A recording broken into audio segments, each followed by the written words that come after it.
Jhalod BM high school ખાતે સ્કૂલમાં ભણતી વિદ્યાર્થીઓની આત્મરક્ષણ માટે કાનૂની શિબિર યોજવામાં આવી। આજરોજ તારીખ 18/11/2024 સોમવારના રોજ બપોરે 3 વાગે ઝાલોદ ડીવાયએસપી ડીઆર પટેલ દ્વારા બીએમ હાઈસ્કૂલ ખાતે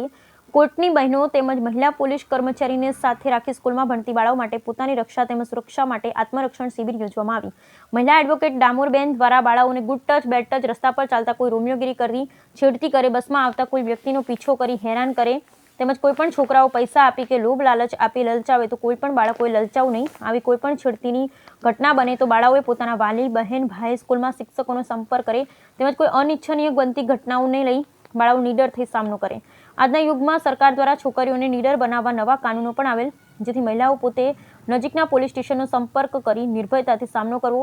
આજના પ્રોગ્રામમાં કેળવણી મંડળના પ્રમુખ Atul Patel, principal Mitul Patel, DYSP DR Patel, PI Rathwa, PSI Sisodiya, advocate Damorben હાજર રહી બાળકોને માહિતગાર કરવામાં આવ્યા હતા।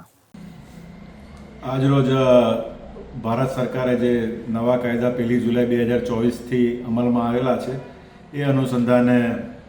ઝાલોદ પોસ્ટે વિસ્તારમાં આવેલી બીએમ હાઈસ્કૂલ ખાતે એક અવેરનેસ કાર્યક્રમનું મહિલાઓ માટેનું આયોજન કરવામાં આવેલું,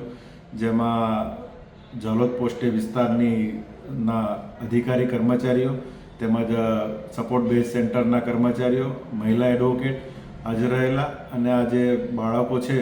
એમને સ્ત્રીઓને લગતા જે કાયદા છે તેની વિગતવારની જાણકારી આપવામાં આવેલી તેમજ પોસ્કો એક્ટ અંતર્ગત શું જોગવાઈઓ છે તેની માહિતી આપવામાં આવેલી તેમજ ભારત સરકાર તરફથી આ નવા કાયદામાં શું ફેરફારો કરવામાં આવેલા છે તેની વિગતવારની માહિતી આજરોજ